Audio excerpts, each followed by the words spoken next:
제가 잠깐 기도하겠습니다. 하나님 감사합니다. 부족한 종을 단위에 세우셨습니다. 부족한 종을 보지 마시고 주께 사랑하시는 성도님들 보셔서 한량없는 은혜를 내려 주옵소서. 아멘. 예수님의 이름으로 기도합니다. 아멘. 아멘.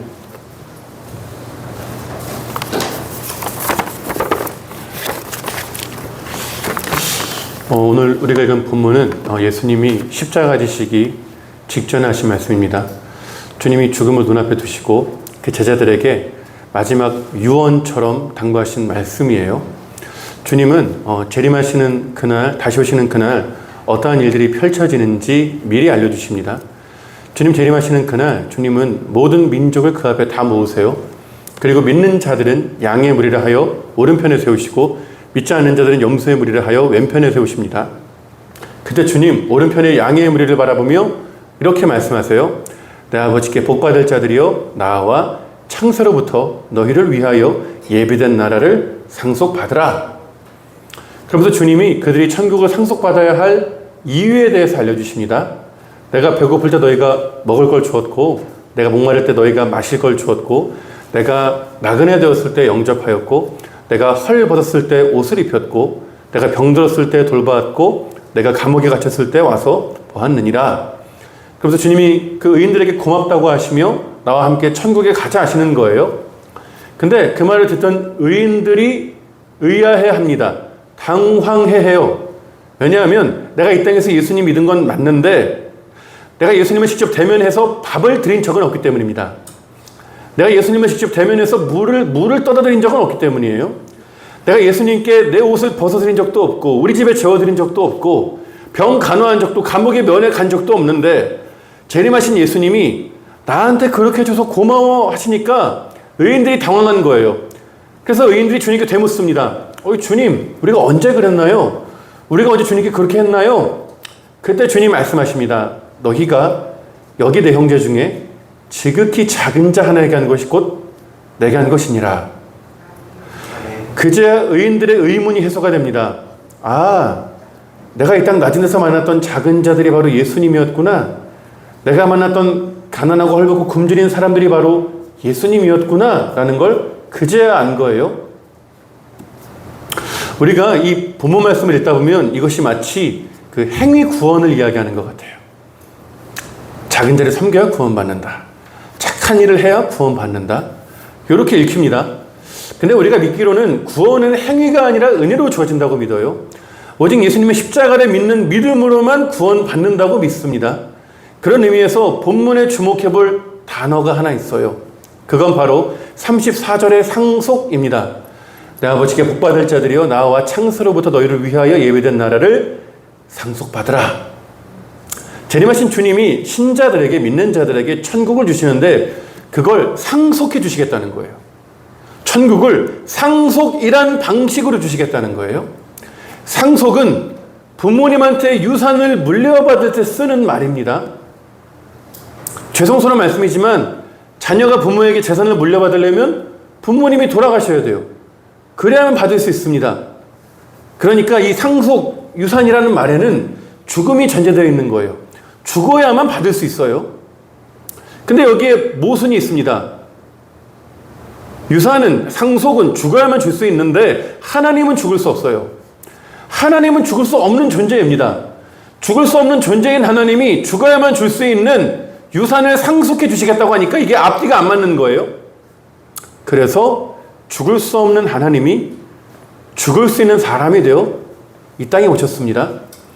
우리 잘 되시나요? 죽으심으로 우리에게 천국을 유산으로 상속해 주셨어요. 그 죽음을 통과하심으로 우리에게 영원한 생명을 유산으로 상속해 주셨어요. 때문에 구원받은 신자들은, 내가 받은 유산의 가치를 아는 신자들은 결코 가만히 있을 수 없습니다. 내가 받은 이 구원의 은혜를 어찌 갚을꼬, 내가 어찌 주님께 보답하며 살아갈꼬 고민하고 기도하고 몸부림칩니다. 그때 내 시선에 들어오는 사람들이 있어요. 낮은 데에 작은 자들, 소외된 이웃들, 그들이 내 시선을 사로잡습니다. 오순절날 마가다락방에 성령님이 강림하십니다. 그리고 120명의 제자들이 성령의 충만함을 입어 외국어 방언으로 기도를 하고 베드로의 그 유명한 설교로 3,000명이 일시에 회심하고 돌아옵니다. 큰 기적이 일어나요. 그 사건 직후 베드로와 요한이 제9시 오후 3시 기도 시간에 성전으로 기도하러 올라갑니다. 근데 그 성전에는 미문, 아름다운 문이라고 불리는 문 앞에는 한 장애인이 평생 구걸하고 있어요. 그 문 앞에 한 걷지 못하는 장애인이 거기서 평생 구걸하고 있었습니다. 베드로와 요한이 기도 시간에 거기에 지나가는데 이 장애인이, 노숙인이 구걸하는 거예요. 근데 베드로와 요한이 그 사람 주목해서 봅니다. 그리고는 은과 금은 내게 없거니와 내게 있는 것으로 내게 주노니 나사렛 예수 그리스도 이름으로 일어나 걸어라 하면서 그의 손을 잡아 일으키니 곧 발과 발목에 힘을 얻고 걷기도 하고 뛰기도 하며 하나님을 찬송하는 기적이 일어나요. 그래서 성도님들, 이 성전 미문의 장애인을 베드로와 요한이 그날 처음 봤을까요? 그날 처음 만난 사람일까요? 아니에요. 아닙니다. 평생 보던 사람이에요. 평생 지나치던 사람이에요. 평생 보고도 모른 채 했던 사람이에요. 평생 외면했던 사람이에요. 근데 왜 그 순간 평소와 다른 행동을 했을까요?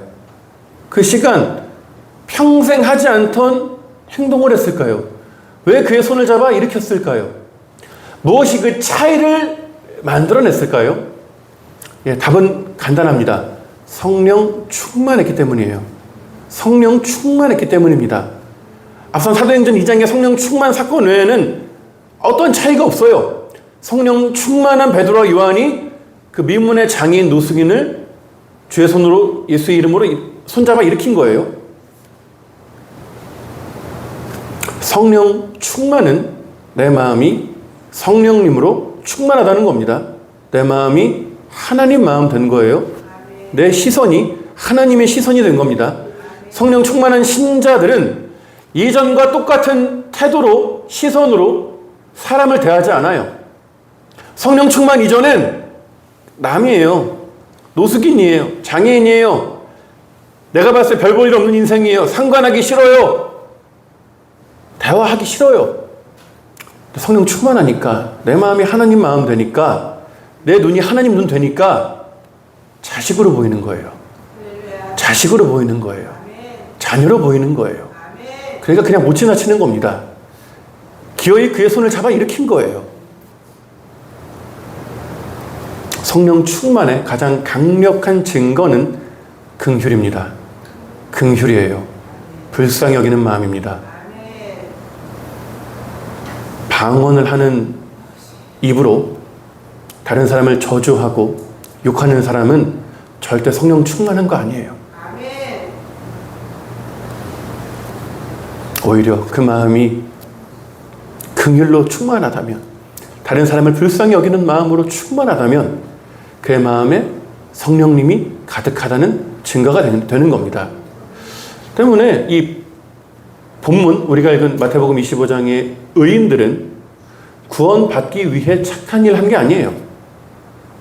천국 가려고 착한 일 한 게 아니에요. 내가 이미 얻은 구원에 감사하여 착한 일 한 겁니다. 내게 이미 주신 천국 은혜가 너무나 감사해서 착한 일 한 거예요. 그러니까 차이가 완전 다른 겁니다.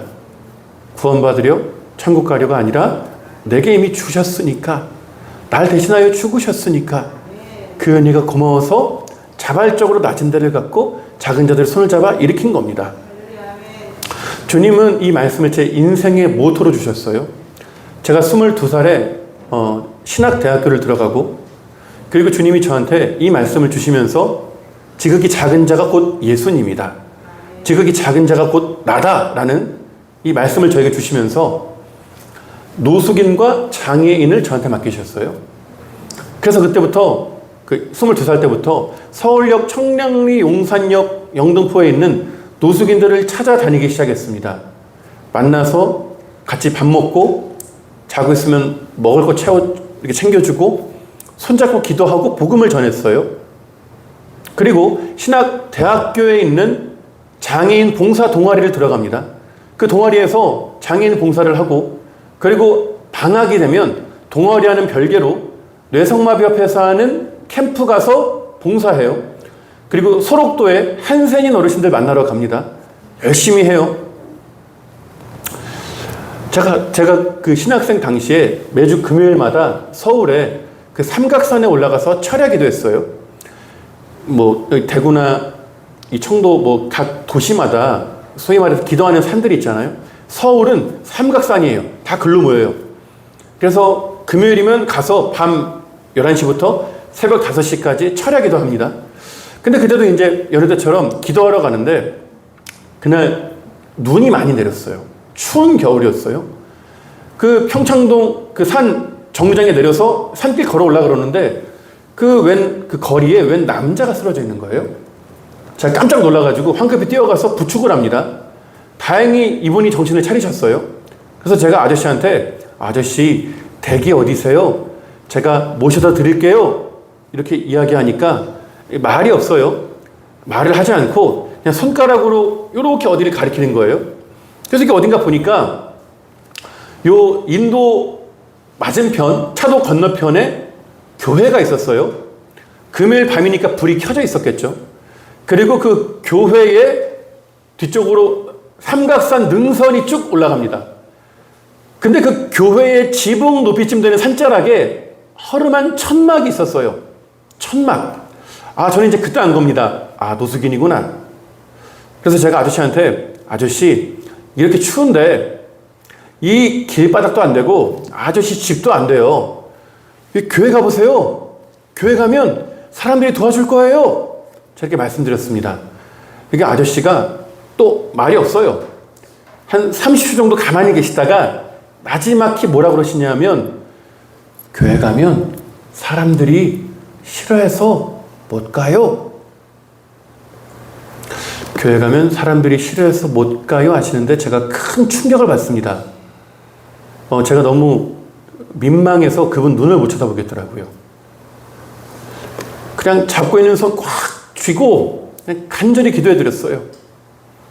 그리고 이제 산기도하러 가는 멤버들이 뒤에서 저를 기다리고 있으니까 더 지체할 수 없어서 제 주머니에 있는 거 이 노숙인 손에 쥐어주고 그렇게 인사하고 헤어집니다. 보통 산에 올라가면 기도할 게 수만 가지예요. 나라 민족을 위해 열방을 위해 기도할 게 많아요. 근데 저 한 사람만은 그날 밤새 그 아저씨 한 분만을 위해 기도했어요. 밤새 그 아저씨 한 사람만을 위해 기도했어요. 저는 그날 교회의 민낯을 처음 본 겁니다.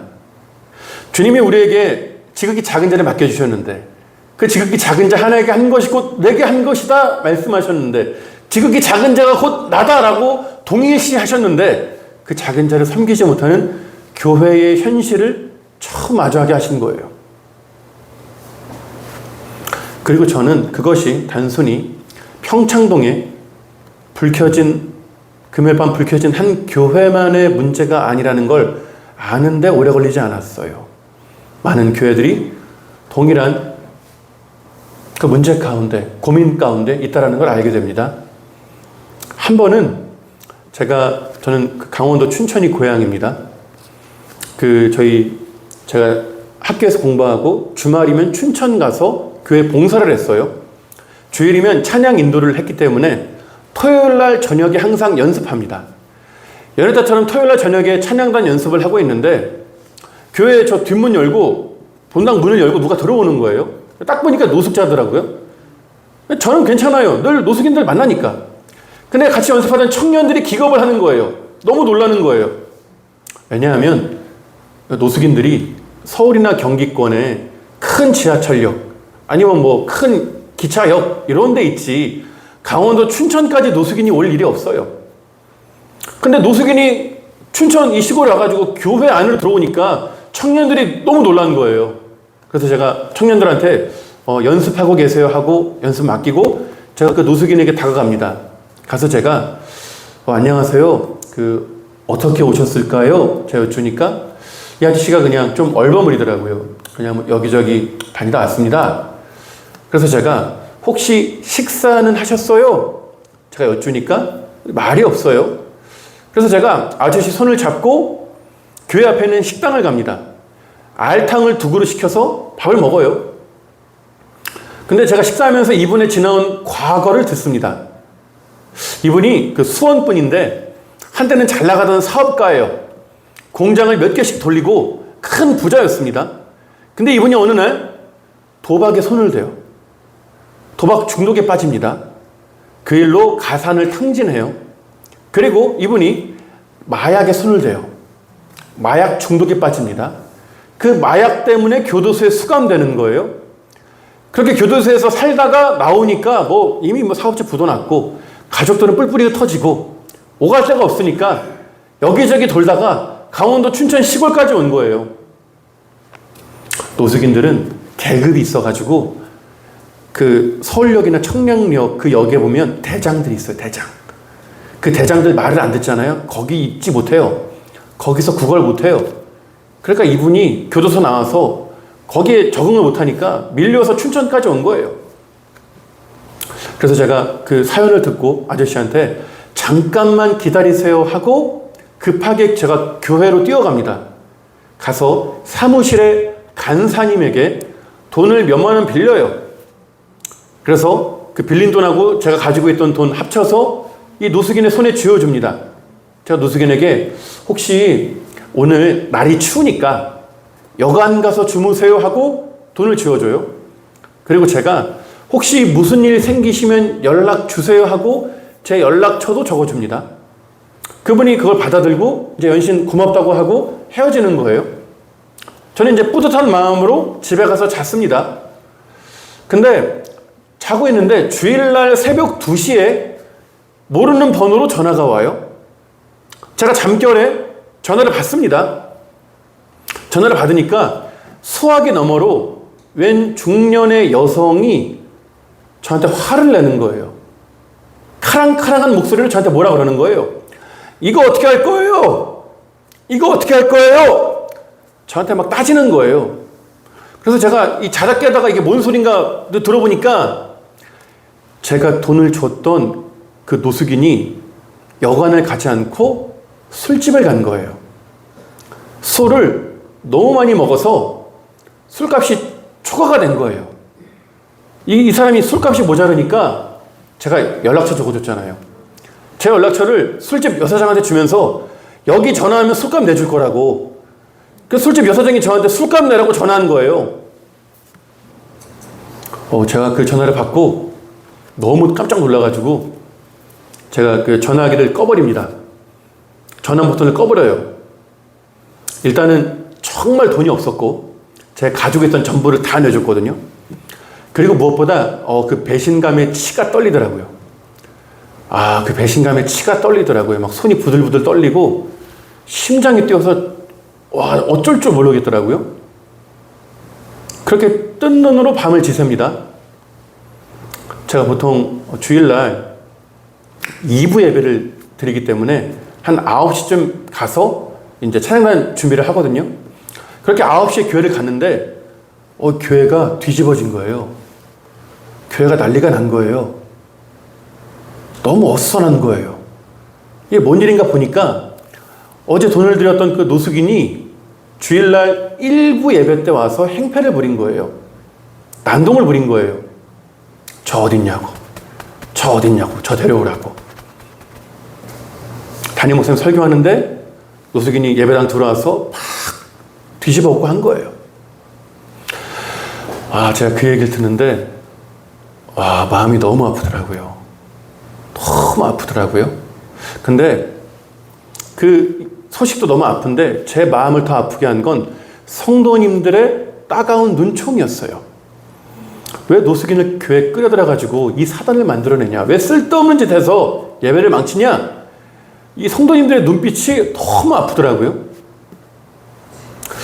그렇게 그 주일이 지나고 며칠 후에 제가 길을 가다가 저 멀리서 그 노숙인을 봐요.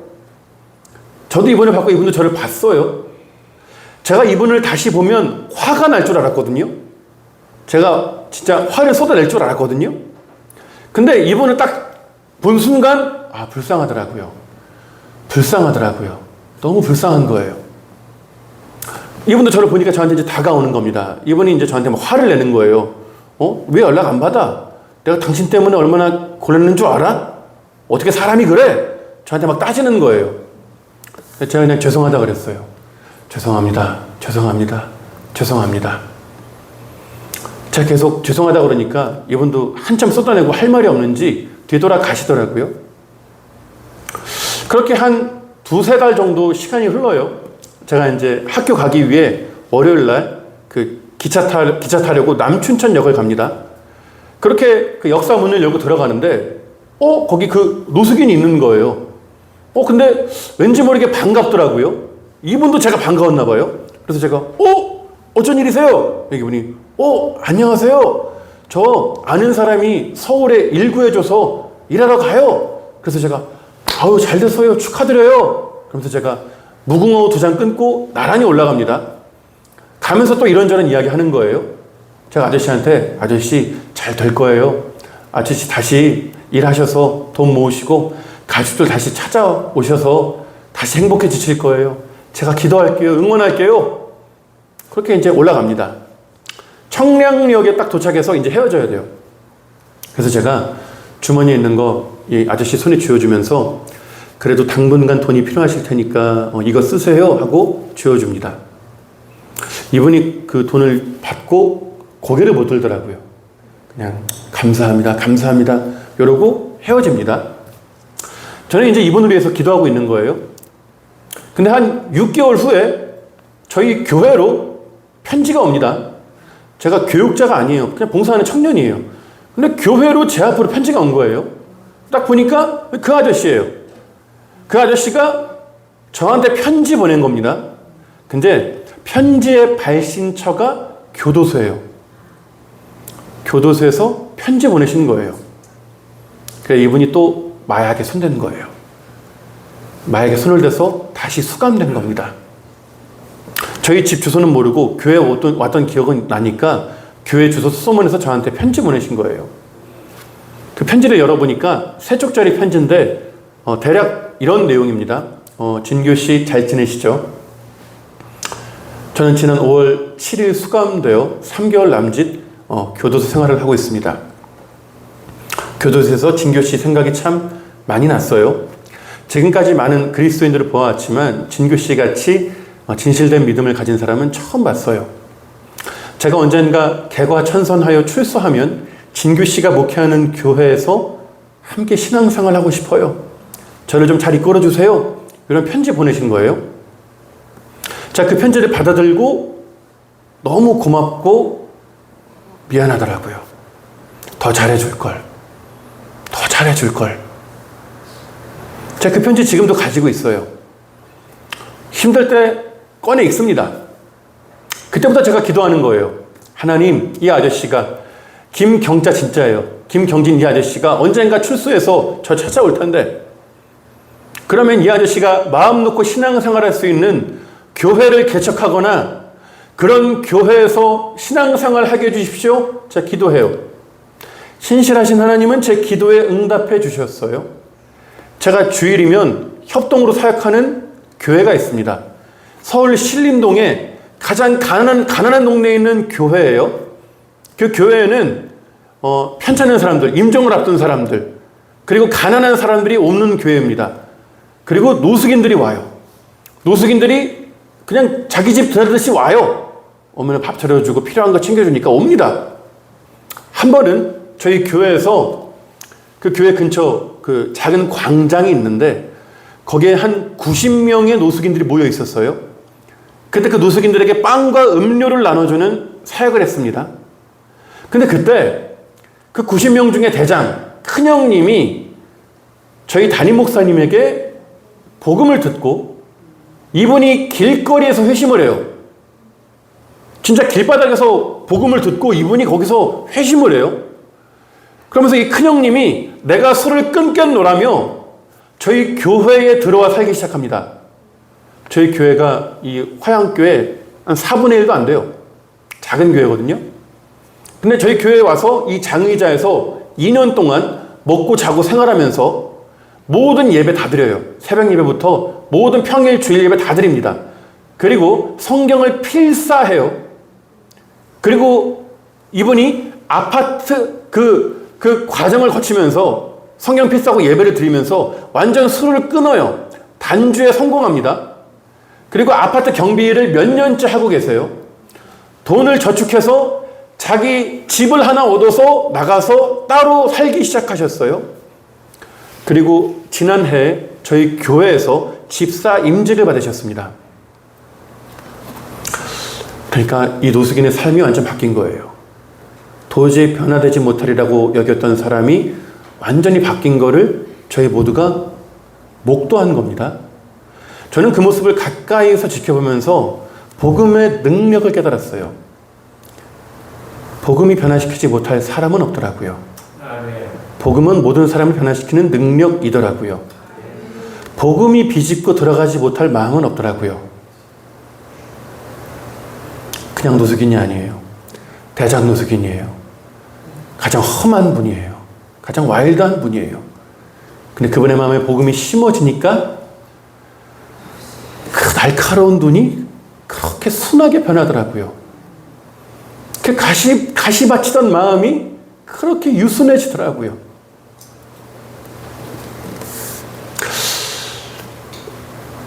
이 큰형님이 변화되었다는 소문이 노숙인들 사이에 삽시간에 퍼집니다. 노숙인들은 소문이 빨라요. 그러면서 이 노숙인들이 저희 교회에 찾아오기 시작합니다. 눈이 동그래져가지고 그 형님이 술을 끊었다고? 그 형님이 진짜 눈이 이만해져가지고 저희 교회를 찾아와요. 노숙인들이 교회 오는 건 좋습니다. 좋아요. 얼마나 좋은 일이에요. 근데 문제가 있습니다. 노숙인들이 오는데 하나같이 술이 이만큼 취해서 와요. 술이 진짜 이만큼 취해서 옵니다. 그럼 오면 예배 분위기가 장난이 아니에요. 제가 당시에 매주마다 찬양인도 했거든요. 제가 찬양인도 하고 있으면 이 노숙인들이 코러스를 넣습니다. 화음을 넣어요. 트로트로 코러스를 넣어요. 제가 찬양인도 하다가 노숙인들이 트로트로 막 코러스를 넣잖아요. 제가 정신을 똑바로 안 차리면 음을 뺏겨요. 찬양이 너무 구성진 거예요. 제가 막 찬양을 꺾고 있는 거예요. 정신이 없는 거예요. 제가 설교하고 있으면 노숙인들 질문합니다. 돈 좀 뭐 하는 거 있어? 재산이 어떻게 돼? 그럼 저도 모르게 막 대답을 해요. 그러니까 예배 분위기가 장난이 아닌 겁니다. 근데 저희는 노숙인이 그렇게 하면 진정시키기는 해도 쫓아내지 않아요. 안 쫓아내요.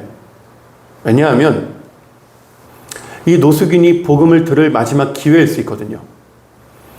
오랫동안 길거리에서 생활한 노숙인들, 길 바닥에서 잠을 잔 노숙인들은 행렬병이라는 게 있습니다. 겉으로 보기에 멀쩡하잖아요. 근데 속이 다 골았어요. 건장해 보이던 멀쩡해 보이던 사람이 하루아침에 픽 쓰러지거든요. 그럼 그대로 갑니다. 그대로 가요. 저희 교회 나오던 노숙인도 어느 날 안 보이더라고요. 알았어요. 얼마 후에 돌아가셨더라고요. 그러니까 이 사람이 술이 취하든 뭐든 일단 교회에 왔으면 복음을 들을 마지막 기회일 수 있으니까 안 쫓아냅니다. 끝까지 손잡고 예배드려요. 하루는 노숙인 둘이 새로 왔습니다. 세 신자가 동시에 온 거예요. 근데 이 둘이 친한가 봐요. 나란히 앉아서 예배드립니다. 그렇게 담임 목사님 그날 설교하시는 날이었는데 목사님 설교하시는데 어디선가 사람 욕소리가 들립니다. 사람 욕소리가 들리는 거예요. 그래서 그거 보니까 노숙인 새로운 세 신자 둘이 시비가 붙은 거예요. 서로 욕을 주고받더니 급기야는 주먹 다짐을 합니다. 치고받고 싸우는 거예요. 제가 깜짝 놀라가지고 황급히 뛰어가서 뜯어 말립니다. 그리고 양 끝에 앉히고 제가 가운데 딱 차지하고 앉아요. 그렇게 겨우 진정시키고 제가 이렇게 숨을 돌리고 있는 겁니다. 근데 제가 마음이 너무 아프더라고요.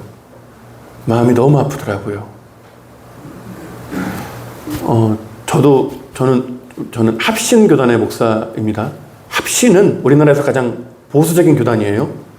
가장 예배의 그러한 예전, 형식 이런 것들을 중요시하는 교단입니다. 근데 그 이전에 노숙인들이 술 먹고 술주정하는 거는 다 어떻게든 견뎌왔는데 설교 시간에 주먹 다짐을 하니까 욕을 하고 주먹 다짐을 하니까 못 참겠더라고요. 너무 아프더라고요. 이 가슴에 통증이 있더라고요.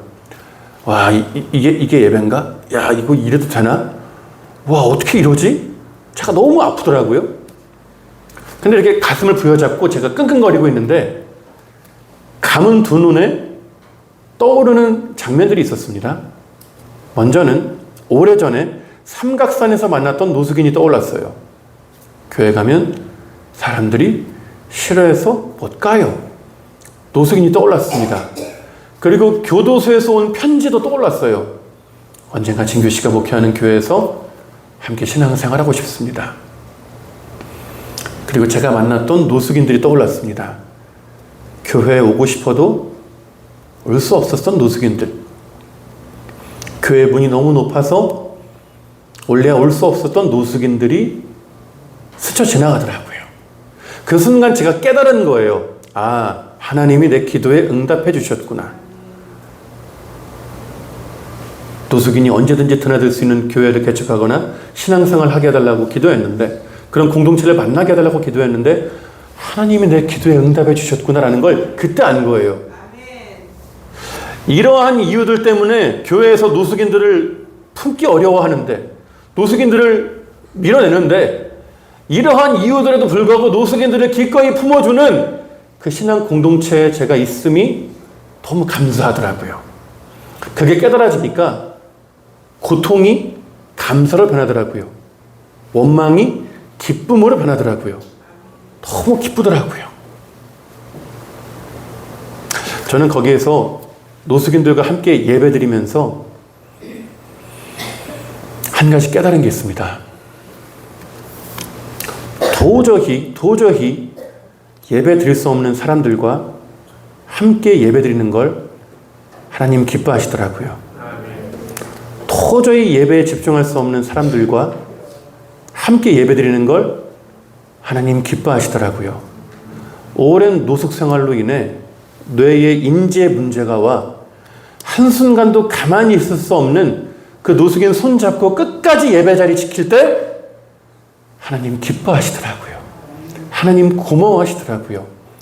하나님 특별한 은혜 주시더라고요.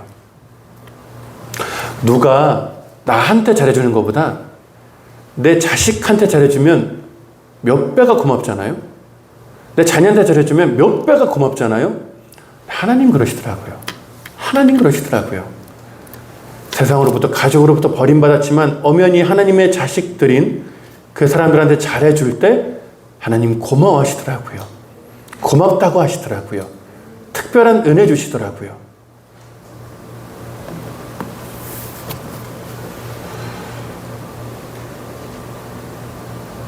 그 어떤 교회에는 소망부, 장애인 부서가 있는 데가 있어요. 사랑부, 발달장애인 부서가 있는 교회들이 있습니다. 그 발달장애인 부서 예배 드려보신 분들은 알겠지만 정신이 없어요. 정신이 없어요. 예배 딱 시작하는 순간부터 그 매주마다 그 전국 노래자랑 오프닝이 펼쳐집니다. 애들이 다 들고 뛰어요. 막 뛰고 옆에 와서 막 뛰고 설교하고 있으면 마이크 뺏어 가요. 도망가면 쫓아가야 돼요. 정신 없거든요. 근데 거기에 그 장애인 부서에 들어간 장로님, 권사님, 집사님, 성도님들, 청년들 있잖아요. 한 번 교사로 들어가잖아요. 한 번 들어가면 안 나와요. 안 나와요. 10년, 20년, 30년, 40년 그대로 있습니다. 왜 그런 줄 아세요? 당위성, 의무감? 아니에요. 아니에요. 자, 보니까 은혜가 있더라고요. 은혜가 있더라고요. 정신 사나운데 하나님 주시는 은혜가 있더라고요. 특별한 은혜가 있더라고요. 그래서 그 자리를 견디는 거예요. 버티는 거예요. 거기서 주님 주시는 은혜를 오히려 누리는 거예요.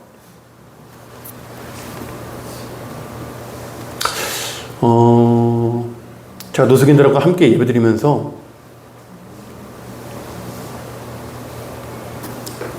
노숙인들은 소위 말해서 온몸에 가시를 두르고 있어요.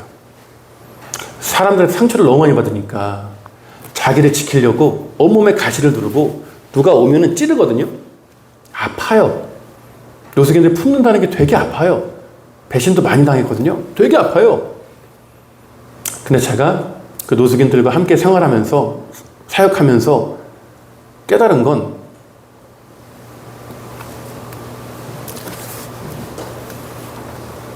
그 가시 많은 사람들 예수님의 사랑으로 품어주잖아요. 안아주잖아요. 그 사람 변하더라고요. 그 사람 변하더라고요. 예수님이 우리 위해 가시 면류관 쓰셨잖아요. 예수님처럼 우리도 그 가시 많은 사람들을 품어주잖아요. 변하더라고요. 안 변할 줄 알았거든요. 못 변할 줄 알았거든요. 변하더라고요. 모든 교회에는 그런 사람들이 있더라고요. 가시가 많은 사람들이 있어요. 사람들에게 상처 주는 사람이 있습니다. 우리는 속으로 생각하죠. 아유, 저 사람만 좀 다른 교회 가면 좋을 것 같은데, 저 사람만 다른 교회 가면 우리 교회가 좀 더 좋은 교회 될 것 같은데, 우리 교회에서 이런 나눔 시간에 좀 더 풍성한 교제와 나눔이 있을 것 같은데, 우리가 그런 마음을 갖잖아요. 근데 우리 성도님들 바람대로 그 가시 많은 사람 한 사람이 교회를 떠나잖아요. 어떤 일이 펼쳐지는 줄 아십니까? 그 사람보다 더한 사람 와요. 더한 사람 와요. 끝판왕이 와요. 어마어마한 사람이 옵니다. 그러니까 있을 때 잘하셔야 돼요. 있을 때 잘하셔야 돼요. 우리는 그 사람들 보면서 생각하죠. 아유, 저러니까 사랑을 못 받지. 저러니까 사랑을 못 받지. 근데 그게 아니더라고요. 저러니까 사랑을 못 받지가 아니라 사랑을 못 받아서 저런 거더라고요. 사랑을 못 받아서 저런 거더라고요. 사랑으로 품어주면 변하더라고요. 복음이 변화시키더라고요. 내가 변했잖아요. 내가 변했잖아요. 나 같은 거 변화시키신 하나님이 그 사람 변화 못 시키시겠습니까? 변화시키시더라고요. 그 변화되지 못할 거라고 여겼던 한 사람이 변화된 걸 목도한 경험한 공동체가 가지는 힘은 커요. 그 공동체는 세상이 흔들지 못해요. 그런 공동체는 누가 한 사람이 들어와서 물을 흐리지 못합니다. 누구든 들어오면 변해요. 누구든 들어오면 바뀝니다. 그래서 사랑으로 복음으로 그 한 사람 변해요. 그 공동체가 가지는 힘은 어마어마합니다. 바라기는 우리 화양중앙교회가 그런 교회가 되기를 원합니다. 복음으로 십자가의 사랑으로 충만하여서 예배 드릴 때, 오늘 제가 2번 예배 드리잖아요. 은혜가 있어요. 하나님의 은혜가 있어요. 제가 어디 강단에서 제가 함부로 말하겠습니까? 하나님 여기 계십니다. 하나님 여기 계세요. 그러니 그 하나님 붙드시고 사랑하십시오. 예수님이 하셨듯이 사랑하세요. 그렇게 사랑하다 보면 상처받을 때가 있어요. 근데 정말 누군가를 사랑하다가 상처받잖아요. 아픈데 뿌듯해요. 자식을 키우다 보면 상처받잖아요. 상처를 받는다는 건 내가 진심이었다는 거잖아요. 진짜 사랑했다는 거잖아요.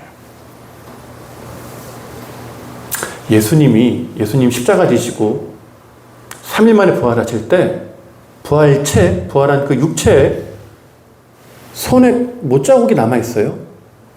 옆구리에 창자국이 남아있어요. 예수님은 요걸 코드로 남기신 채 부활하셨어요. 요거 없이 깨끗한 몸으로 부활하셔도 되거든요. 맞잖아요. 상처 없는 깨끗한 몸으로 부활하셔도 상관이 없어요. 근데 예수님이 굳이 요 상처, 상흔을 남기셨습니다. 왜 그러셨을까요? 왜 그랬을까요? 왜냐하면 이 손과 옆구리에 난 상흔은 예수님 입장에서는 우리를 사랑한 흔적이거든요. 우리를 사랑한 흔적이란 말이에요. 예수님에게는 이게 단순한 상처가 아니라 자랑이에요. 훈장이에요. 예수님의 영광이고 기쁨이에요. 그래서 이거 안 지우신 거예요. 그래서 이거 그대로 안고 부활하신 거예요. 왜? 예수님께 흉이 아니거든요. 우리를 사랑한 흔적이거든요. 우리를 사랑한 자랑이거든요. 영광이거든요. 우리를 사랑한 흔적을 남기신 예수님처럼 우리도 일생 예수님을 사랑한 흔적을 남겨야겠습니다. 내가 먼저 예수님 사랑받았으니, 사랑받을 수 없는 내가 먼저 예수님 사랑받았으니 사랑할 수 없는 사람들을 사랑해야겠습니다. 그 가운데 상처도 받아야겠습니다. 왜냐하면 그래야 주님 다시 뵙는 그날 우리가 주님께 자랑할 게 있습니다. 우리가 주님께 자랑할 게 있어요. 주님과 나눌 이야기가 있는 겁니다. 말씀의 결론입니다. 저하고 제 아내하고 연애할 때 제 아내가 가난한 저를 참 잘 챙겼어요. 옷도 사서 입히고 신발도 사서 신겼습니다. 저는 제 키가 193cm입니다. 제 몸무게는 100입니다. 100입니다. 네. 제 옷 사이즈는 5X 라지예요. 125. 네, 여기 오니까 우리 담임 목사님이 너무 아담하셔서 제가 좀 놀랐는데 잘 챙겨주십시오. 너무 아담합니다. 예, 잘 챙겨주십시오. 네. 근데 제가 그 125예요, 옷이. 근데 제가 대학교 다닐 때만 해도 우리나라에서 제일 큰 옷은 110, 2X 라지. 이게 제일 컸어요. 저는 이게 제일 크니까 맞는 줄 알고 입고 다녔어요. 근데 제 아내가, 저 신학대학교 한 학번 후배거든요. 제 아내가 나중에 결혼하고 나서 조심스레 저한테 이야기합니다. 여보, 그때 대학생 때 당신 옷 입은 거 보잖아. 그러면 뚱뚱한 유치원 남자애가 안 맞는 옷 입고 다니는 것 같았어. 그러는 거예요. 그러니까 이 사람이 저하고 연애할 때 그 막 해외에서 옷을 막 공수해서 저한테 입혔어요. 그리고 제가 그때 몸이 안 좋아서 식은땀을 비오듯 해요. 겨울에도. 그리고 길거리 가다가 막 픽픽 쓰러졌거든요. 제가 이제 학대 받으면서 유년 시절 청년을 보내왔으니까 뭐 밥도 제대로 못 먹고 영양실조 같은 것도 있고 그러니까 픽픽 쓰러졌어요. 그때 이제 연애할 때 아내가 그 만나면 그 정관장 그 매장 끌고 들어가요. 홍삼 진액 한 병에 30만 원짜리 작은 병인데 여처럼 꾸덕꾸덕한 거 있어요. 그거 만날 때마다 사줘요. 집에 이만큼 쌓아뒀어요. 이만큼 쌓아뒀어요. 그 티스푼으로 먹어야 되는데 너무 많으니까 숟가락으로 막 퍼먹었어요. 그래서 제가 지금 살아있는 거예요. 하루는 제 아내가 겨울에 목도리를 가져옵니다. 목도리가 딱 봐도 이 캐시미어 너무 좋아 보여요. 근데 목도리가 무엇보다 좋아 보였던 이유는 목도리가 길어요. 저는 키 때문에 목도리는 넥타이는 짧아요. 그걸 알고 이 사람이 어디서 엄청 긴 걸 가져온 거예요. 그러면서 이 사람이 그 목도리를 제 목에 이렇게 감아주면서 저한테 이렇게 이야기합니다. 이거 백화점에서 한정판으로 나온 거야. 구하기 어려워. 잘 메고 다녀. 근데 한 가지 부탁이 있어. 다른 건 다 괜찮은데 이거 하나만큼은 노숙자에게 주지 않았으면 좋겠어. 저한테 부탁하는 거예요. 그래서 제가 알겠다고 고개를 끄덕이고 한 2주 정도 잘 메고 다닙니다. 2주째 되는 날 아침에 아내를 만나려고 그 논현역에 내려요. 강남 논현역에 내려서 그 길을 걸어갑니다. 근데 그 동이 터오는 아침 맞은편 교보문고 방향에서 노숙인이 걸어오는 게 보여요. 그 노숙인을 보고 순간 제가 움찔합니다. 이거 안 되는데.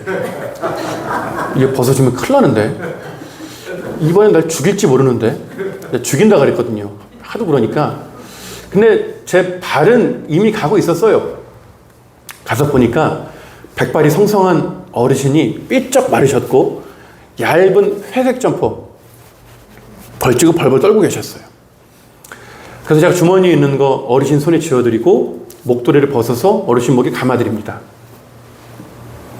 목도리 다 감아드리니까 저를 한번 쓱 올려다보시고 가볍게 목례를 하시고 뒤돌아 가셨어요. 제가 그 어르신의 뒷모습을 한참 바라봅니다. 제 시야에서 사라질 때까지 한참 바라봐요. 목도리가 아까워서 바라보는 게 아니에요. 왠지 저한테 찾아온 저 노숙인이 예수님처럼 보였습니다. 예수님처럼 보였어요. 저 어르신이 노숙인이 예수님처럼 보여서 제가 우두커니 서서 한참을 바라봤습니다. 그때 일로 제가 이제 한 가지 깨달은 거예요. 깨달은 겁니다. 우리가 신앙생활 하다 보면 아무리 기도해도 응답이 없을 때가 있어요. 막 기도해도 막 한 대 꽉 막힌 것 같을 때가 있어요. 막 복장이 터질 것 같을 때가 있어요. 아무리 울어도 아무리 물어도 하나님이 전혀 느껴지지 않는, 믿어지지 않는 그런 날이 올 때가 있습니다. 그런 날이 오잖아요. 그럼 제가 어떻게 하는 줄 아십니까? 그런 날이 찾아오면 고민하지 않아요. 바로 낮은 데 갑니다. 바로 낮은 데 가요. 노숙인 만나러 갑니다. 장애인 만나러 가요. 거기에서 그 작은 자들의 손을 잡잖아요. 주님 거기 계셨더라고요. 거기 계셨더라고요. 아무리 물어도 답이 없었던 주님이 그 노숙인 옆에 계셨더라고요. 십자가도 강대상도 건반도 아무것도 없는 그 황량한 거리에서 그 노숙인 곁에서 그와 함께하고 계셨더라고요. 거기에서 그 노숙인의 손을 잡을 때, 함께할 때 저를 흐뭇하게 바라보시는 주님의 시선이 느껴져요. 저를 너무나 흡족하게 여기시는 주님의 시선이 느껴져요. 그 시선이 어떤 날은 너무 따가워서 제가 민망해서 고개를 못 들 때가 많아요. 그렇게 그 낮은 데서 그 작은 자의 손을 잡고 주님과의 동행을 시작하는 겁니다. 우리가 주님과의 첫사랑, 첫 믿음, 그때를 그리워하는데 왜 그때로 못 돌아가는 줄 아십니까? 주님과의 첫사랑 때가 누구에게나 있잖아요. 예수님 생각하면 그냥 웃음이 나오고, 예수님 생각만 해도 배시시 웃음이 나오고, 너무 좋아서 막 기쁠 때가 있었잖아요. 근데 그때로 왜 못 돌아가는 줄 아십니까? 사무치게 그리워하는데 못 돌아가는 이유가 뭔지 아세요? 성도님들 한번 잘 생각해 보십시오. 우리 성도님들 언제 예수님 처음 만나셨나요? 우리 성도님들 언제 예수님이 처음 찾아와 주셨나요? 우리 성도님들 가장 낮은 데 있을 때 주님이 찾아오셨잖아요. 우리 성도님들 가장 가난할 때 주님이 찾아와 주셨잖아요. 가장 외롭고 고되고 의지할 것 하나 없을 그때 주님이 찾아와 주셨잖아요. 주님이 손 잡아주셨잖아요. 그 손 잡고 여기까지 오셨잖아요. 물론 지금도 삶이 팍팍하고 힘들긴 하지만 그때에 비하면 발 뻗고 주무실만 하잖아요. 그때에 비하면 삶이 형편이 많이 나아지셨잖아요. 근데 삶은 나아진 것 같은데 마음이 공허해요. 주님이 그리워요. 주님이 보고 싶어요. 우리 성도님들이 가장 낮은 데 있을 때 찾아와 주셨던 주님이 지금 어디 계실까요? 지금 어디 계실까요? 낮은 데 계시겠죠. 낮은 데 계시겠죠. 예전 나와 같은 모습으로 살고 있는, 예전 나와 같은 어려움에 처해 있는 누군가의 곁에 계시겠죠. 나한테 하셨듯이 그 사람 손 잡아주고 계시겠죠. 나한테 하셨듯이 그 사람 일으켜주고 계시겠죠. 때문에 내가 정말 예수님이 그립고 예수님이 보고 싶다면 가야 할 곳은 정해져 있습니다. 낮은 데로 가시면 돼요. 낮은 데로 가시면 됩니다. 내가 예수님 처음 만났던 그 자리로 되돌아가시면 돼요. 그럼 거기서 예수님 만나는 겁니다. 다시 예수님 손을 잡는 거예요. 예수님과의 첫사랑, 첫 믿음을 회복하는 겁니다. 누가 저한테 목사님의 그 삶에서 예수님을 처음 믿었을 그때와 지금 언제 예수님 더 사랑하세요? 언제 더 예수님을 향한 사랑이 더 큰가요? 저한테 물어보면 저는 고민하지 않습니다. 바로 답이 나와요. 저는 지금 압도적으로 예수님을 더 사랑해요. 첫사랑, 첫 믿음과 비교하지 않을 만큼 지금 더 주님을 사랑합니다. 더 주님과 친밀하게 교제하고 동행해요. 왜 그럴까요? 낮은 데서 예수님과 동행했거든요. 예수님과 많은 그 추억과 경험들이 있거든요. 그러니까 그 사랑이 더 깊어지는 거예요. 주님 재림하시는 그날 저와 우리 성도님들은 양의 무리에 서서 오른편에 서서 주님을 맞이할 겁니다.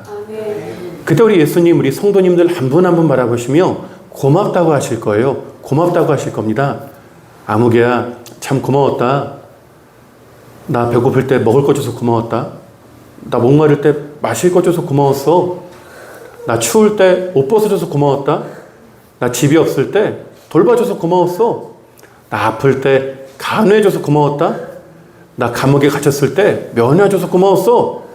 고맙다고 하실 겁니다. 그리고 주님은 우리 손을 잡고 우리를 천국으로 데려가실 거예요. 우리는 천국에서 주님과 영원히 살 겁니다. 영원한 이야기를 나눌 거예요. 그날 우리는 주님과 이 땅에서 나눈 추억을 이야기할 겁니다. 예수님 저 진짜 예수님인 줄 몰랐어요. 제가 드린 작은 거 받아주셔서 감사해요. 진교야 그때 참 고마웠다. 너 그거 겨울잠바 딱 하나 남은 거 내가 아는데 그거 벗어줘서 고마웠다. 네 덕분에 따뜻했어. 예수님 제가 감사해요. 제가 비록 잠바 벗어드렸지만 그때 주님이 저 안아주셨잖아요. 그래서 하나도 안 추웠어요. 감사해요 주님. 주님과 영원한 추억을 나눌 겁니다. 영원한 이야기를 나눌 거예요. 때문에 성도님들 지금 가셔야 합니다. 나신 대로 가셔야 돼요. 예수님과 나눌 영원한 추억을 준비하셔야 합니다. 예수님과 나눌 영원한 이야기를 준비하셔야 돼요. 그 영원한 이야기를 지금 여기서 시작하셔야 돼요. 우리는 주님 다시 뵙는 그날 이 땅에서 아무것도 못 가져갑니다. 이 땅에서 내가 평생 땀 흘려 수고한 것들 중에서 주님 만나는 그날 아무것도 못 가져가요. 근데 주님 만나는 그날 이 땅에서 가져갈 수 있는 게 딱 하나 있습니다. 이 땅에서도 가져갈 수 있는 게 있더라고요. 딱 하나 있어요. 사람 가져갈 수 있어요. 사람 가져갈 수 있습니다. 주님 오늘 본문에서 말씀하셨어요. 너희가 여기 내 형제 중에 지극히 작은 자 안에 가는 것이 곧 내게 하는 것이니라. 여기 내 형제 중에 지극히 작은 자 안에 가는 것이 곧 내게 하는 것이니라. 이때 주님 말씀하신 여기가 어딜까요? 여기 내 형제 중에서 여기가 어딜까요? 이때 말씀하신 여기는 이 땅이 아니에요. 이 땅 낮은 데를 말하는 게 아니에요. 본문에서 주님 여기 내 형제 할 때 여기는 재림하시는 현장입니다. 재림하시는 현장, 양의 무리에 있는 사람들을 바라보시며 너희가 여기 내 형제 중에 지극히 작은 자 하나에게 한 것이 곧 내게 한 거야 말씀하신 겁니다. 이 말은 내가 이 땅 낮은 데서 섬겼던 작은 자가 나와 함께 천국에 있다는 겁니다. 나와 함께 오실 주님을 맞이한다는 거예요. 내가 이 땅 낮은 데서 그저 작게 적게 섬겼을 뿐인데 그가 나의 사랑을 통해 예수님을 발견하고 예수님 만나고 예수님 믿음으로 구원받아 나와 함께 천국에 있는 겁니다. 내 삶의 증인이 되어주는 거예요. 내 삶의 열매가 되어주는 겁니다. 성도님들 그날은 반드시 옵니다. 반드시 와요. 주님께 드릴 열매들을 준비하십시오. 주님께 드릴 사람들을 준비하십시오. 주님과 영원한 추억을 준비하십시오. 그로 인해 주님 오시는 그날 기쁨으로 주님을 맞이하시는 저와 우리 성도님들 되시길 예수님 이름으로 축원합니다.